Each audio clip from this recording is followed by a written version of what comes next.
Marketing, entrepreneurship, and all things small business.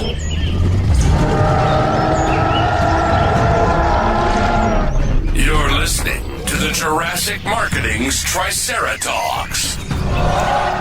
Now, here's your host, Justin Miller. There we go. That's not Justin Miller. No. If you had those like overalls on, you would look really good. No, it's MC Hammer. I haven't heard this song in like forever. I wonder if he's got any money anymore. I just saw him. He was doing a TV commercial. So no, got it. Yeah, I think he's out. No, it's the Too Legit episode. Summer's gotten so crazy. What? We got themes. Yeah. Oh boy. We needed DJ Jazzy Jeff on the last one. Now we're talking about when being too legit's a bad thing in small business. Really? There's too legit will make you quit. This is going to get taken down everywhere. I can see it already. Why is the episode half quiet? There's just silence throughout the whole episode. If you're joining us now, it's because everything got cut out due to copyright violation. That's right. No, we're talking about the other side of image. Okay. So we talked about branding in the past. Last episode, we touched on it a little. Talking about what if we're going too corporate, like too polished. Too polished. Yeah. Okay. Too glossy. Too glossy. Like, what's the thickest kind of paper I can get? Is that like? Oh yeah, you could do that, but no, it's like the UV gloss. Like the UV, like the postcards where you got it's so shiny it hurts your eyes. Yeah, that clearly looks like that's personal mail, right? Mm-hmm. Yeah. So it's possible to go too far down the legitimacy side and hurt yourself. You wanted to hit the button again. I did. I was going to play it again. That's a problem with bringing new stuff into new elements in, because then you want to use them all the time. I think we need another producer to rein in the producer. I know. No kidding. So I think this is becoming less of a problem over time. It's becoming more important, though. It may become more important because I think in the whole authenticity, like it almost is like in some ways the exact opposite. Like I'll just we could just film this episode with this iPhone and on a no tripod, and I probably would have looked decent, but I could still do this. It's a little overkill, but you're right. I guess you can go the other way. Everyone always thinks like you're too unpolished or you're too sloppy or it's too whatever. Well, but I'm trying to think back to like the psychology of why we trust that polish, and I think it goes back to before technology leveled the playing field. Because that's what Wall Street big marketing agencies wanted you to think. Well, I'm going back to like the 80s, early 90s. Like you didn't have access to be able to do that. That's true. So like I'm thinking in my first business when we had, a Canon color bubble jet printer. You were cool. Which I don't even want to know how much that thing cost in today's dollars. But it was a big deal to have. I think we had it. It was justified. My dad needed it for work or something. But of course that meant like I burned through all the ink. Sure. And I remember printing business cards with color on them. Okay. Or trifold brochures with color on them. And it was a big deal to get something with color. Yeah. And I think that's part of it because it was like, oh, not everyone has that. Yeah. Or, in the very early days of digital video editing, to be able to produce a video with any sort of transition would be a giveaway. Any sort of transition said, okay, there's something going on behind the scenes. This looks legitimate. Yeah. Yeah. This was produced in some way. Yeah. And now, my 11-year-old son is doing videos on CapCut that are beyond what we were capable of doing back in the early Absolutely. Digital. On a cell phone. On a cell phone. No, it is crazy. Like back in the day when you would do a DVD of a wedding and you could go to Staples and buy the labels. I had the printer for those. And that was a big deal. So you went way above and beyond. It would be like where you could, I'm talking about just the cheap labels from Staples. And you're like, today I'm like, we thought that was like branding. We thought that was nice. I'm like, there were 4 levels of legitimacy there. So you had that. Yeah. Well, you had the start where you used the Sharpie on it. Then you had that. Yeah. Yeah. And then you had the printable CDRs and DVDRs. Yep. I never went that far. I never went that far into it. And then you had the gloss overcoat on it. Oh, that's right. Yeah. which you could do a couple of different ways. Yeah. You probably had 2 of those. And then you had the shrink wrap on the DVD case. That's true.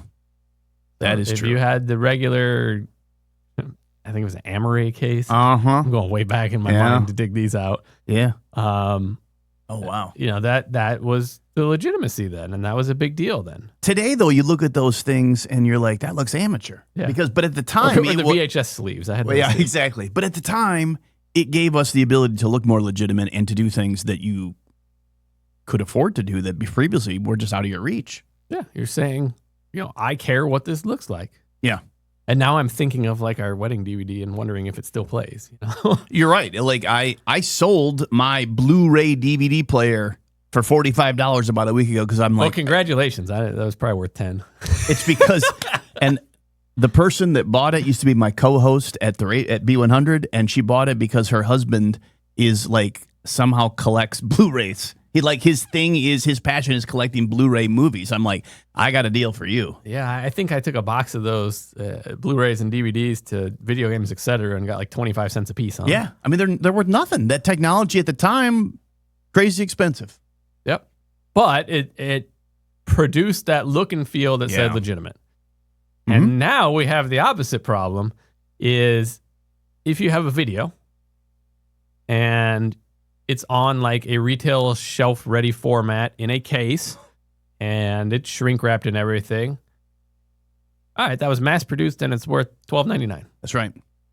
So it has the opposite impact. Yeah. It too polished, too retail, too corporate devalues things, which is crazy to think about. Like, this is not that long in the past that I would be preaching the opposite. Now, I will still preach it on like email addresses. You give me a Hotmail email address or an AOL email address or even a Gmail email address for your business. Like, I'm like, okay. It is. It's $10 to get a domain now. I'm amazed. But the people that still have them now have held out so long. They're like, I don't understand what you're talking about. Like, this is why you're, no pun intended, why you're a dinosaur and your business sucks because you're using. I mean, I didn't even know you could still use AOL. Oh, like, as far as because I never had one. But I'm instantly judging you. Yeah, I mean, I have a Gmail, and I probably have a Yahoo one, but I don't use it. So I just stick with Gmail, but I don't use it for business. I mean, I don't use my first Prodigy one anymore. I remember it. You just use the college one. This is before you could pick your email address. Here, see, you can email this and see if anyone gets it. Oh, boy. It was pfkh46c at prodigy.net. No, I can't do that. And the website was like pages.prodigy.net / blah, blah, blah. And that was a big deal. Yep. And then it evolved, and that would like date you, like if you were still using that. By the way, like the C on the end of the email address means I was the C member of the household. The A was the primary sign up, and you would get A, B, C. Oh, really? So I didn't even know that. Yeah, never had Prodigy. So even then, never used it. You could judge. Wow. But yeah, then you went up the scale and you start getting custom stuff. But then having a website was like a big deal. Sure. Like a huge deal. And then it started to play to your benefit.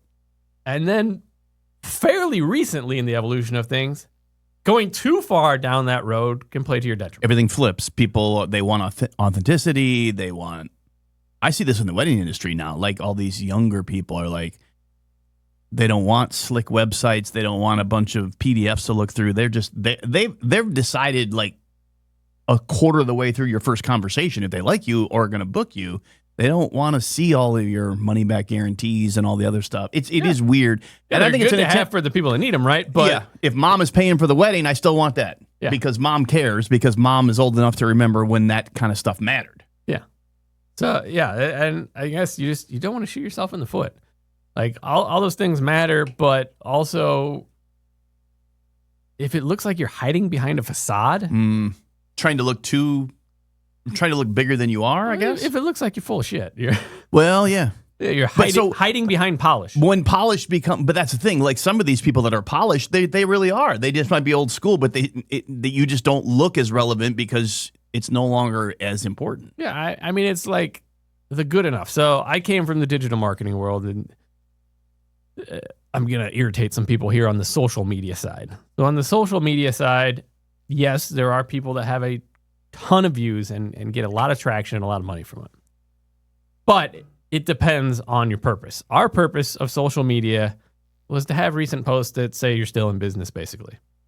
And they're good enough. And if you go find our Facebook page, you're going to see some shorts and reels from these podcast episodes to add some life and 3 dimension to it. But you're also going to see some fairly generic looking posts. They're on target and on brand and everything. But no one's sitting around just waiting for the latest post. They're just there that says, hey, this company cares. They're legit. Yeah. They are posting. It is a business that's operating as a business. And that's it. They may stop and see because the dinosaurs in the scroll, but you're right. No one's waiting to see what's happening. Absolutely not. What banger reel is coming from the podcast? And there are reels that are better than others. So, true. Yeah. Now I've been guest on other podcasts where the reels are actually better than the ones we put out. No. They're very cohesive thoughts, and they probably required a lot more than an AI edit on it. Mm-hmm. And that's fine, and it's good and it's dandy. But it has to be on brand with what they're putting out consistently and with their audience. So if you go too corporate, you're in trouble. So another dead giveaway of this is industry lingo and industry jargon, and you're just saying things that people don't say in real life. And AI has a problem sometimes in writing this way, and it's the giveaway. It's getting better, by the way, and this is only more of a problem as it gets better. But if you're using jargon or even stock photos, so when we were kind of in that middle ground of the evolution of websites, the first step they just looked like crap. Just existing and having the text there was important. Mm-hmm. And then we had stock photos everywhere, and that was good. And now I think we're kind of, if you have a less professional photo, but it's authentic and you can tell, it's probably better. Mm-hmm. And figuring out where in that continuum you're going to be matters. Yeah. And in the email world, you have the same problem. Like if it's overly generic, just BS. It's going to get ignored. The bottom line is it's human to human marketing. People don't want to deal with nameless, faceless organization. In fact, they don't care about them. No. They really don't. Even if they've done business with them over and over. There's the anti-big business evilization. That's not a word. Evilization. Demonizing. There we go. Ooh, there's the next banger reel right there. Yeah. The 5-second pause while I think of the letter. The word. I could have put hammer back in there. I could have played Too Legit to Quit right in there. The DJ is he's falling behind. But this is a problem in heavily regulated industries too. Our legal and financial friends oftentimes are better run that up the flagpole, and then they come back with, it sounds like a prescription drug commercial. Which it might. This is gonna cure XYZ, but the side effect is XYZ, and 5 people died. Including death. Yeah. Yes. That's always. I see those because I maybe am still one of the people in my age group that still watches the nightly news on a regular basis. It is nothing. The rest of us are watching it on TikTok. Exactly. It is amazing to me how it's full of drugs I've never heard of. And the disclaimer fills up 30% of the commercial to tell me what it might do to me as opposed to cure what's wrong with me. Yeah. This is not good. Those are so actually the funny thing is when a prescription drug commercial comes on, my 13-year-old instantly, it's AI garbage. I'm like, Logan's his name. I'm like, Logan, it's probably not. The drug commercial, they had infinite budget. Yeah. They actually did produce the set that well, but it doesn't matter. He's saying in different words. Yeah. It's complete bullshit and inauthentic. Yeah. And this is why, the online genuine stuff, talking directly to the phone, looking right at the camera. I see a lot of shorts that are in people's cars. Maybe we should do the car episode. We could. Oh, that would be great. We could drive around in the Tesla, record. I mean, it's not super quiet inside. No, it's not really meant to be a studio. Still. Most of them I see they're sitting. They're parked. It's cool, though. That would be cool. I think I like it way more than you do. But look, the people that are putting it out aren't dumb.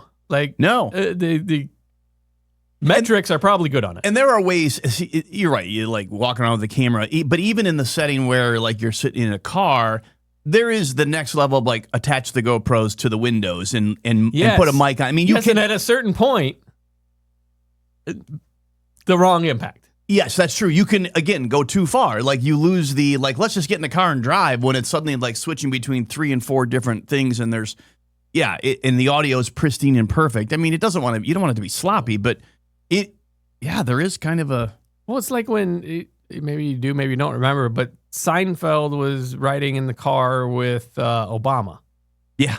Around the White House ground. Yep. Now, that would look overly produced. It would be entertaining, but it would look overly produced.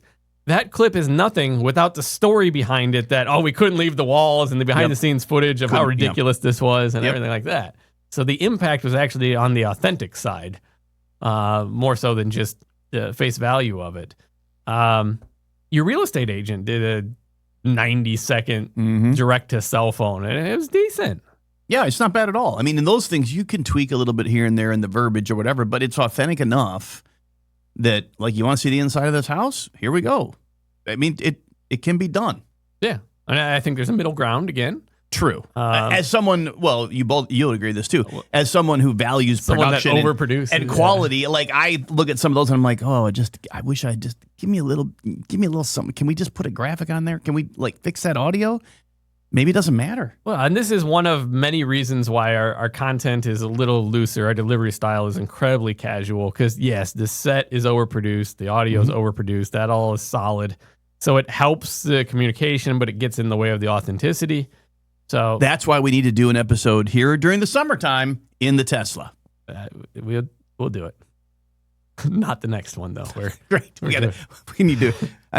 Note to self, work on production for Tesla. How do we pull this off? How many GoPros do I have? I think I have 3. I think we'll use the lapel mics on that one. Yeah, that'll be... Yeah, we don't bring all the... You don't have... Does it have its own powers? Can I plug electrical stuff in? I mean, it's got a bunch of USB things. Yeah, well, you could power this. Maybe we can just record it all in the dash cam in it. I don't know. That's probably true. Coming soon. But that could very well outperform this one that we went in the studio. We had thousands, if not $10,000s of dollars worth of gear.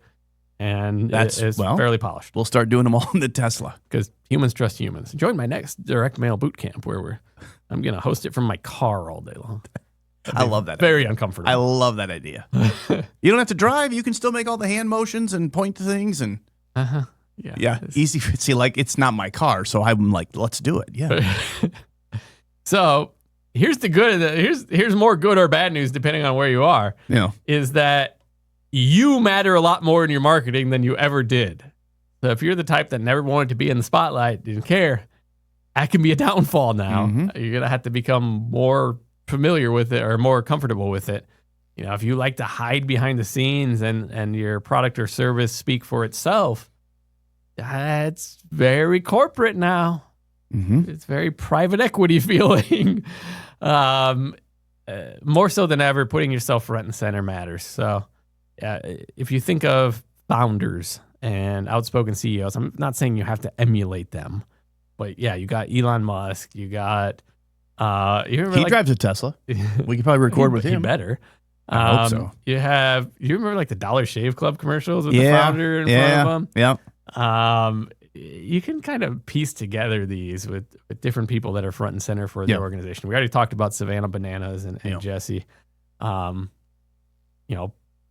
even TV shows. I'm thinking Pawn Stars. All those guys by names. It wasn't about the business. It was never about the business. No, that's interesting. Yep, but it's the characters, the personalities, and the characters. Well, American Pickers, same thing. Yeah. What are they doing today?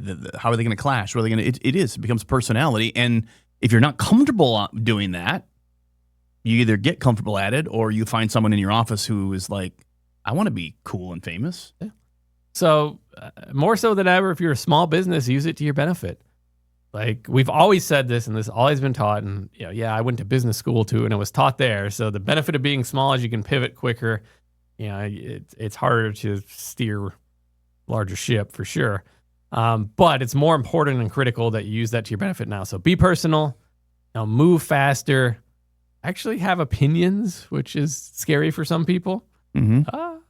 Tell actual stories, not BS ones, and build relationships. It's what you can do that the big companies can't, because guess what? They can beat you on a lot of their stuff. Well, it's funny that you say that, because we often talk about how attention span is so short and people are lowest common denominator, but people still do connect with real human interact. Businesses that they can connect to and relate to, they'll give their valuable attention span to that. Yeah. as opposed to here's another McDonald's commercial.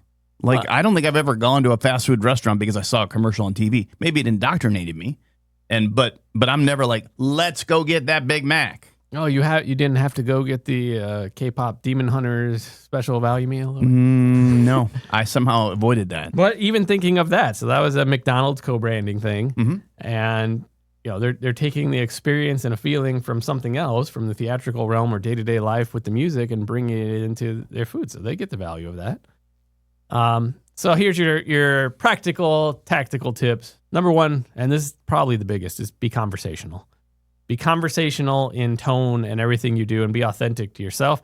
Also, as a side benefit, it's easier to write and speak that way if you're not trying to puffery yourself up and everything like that. Puffery, wow. Yeah, puff yourself up. That's Sales good. puffery. Sale puffery.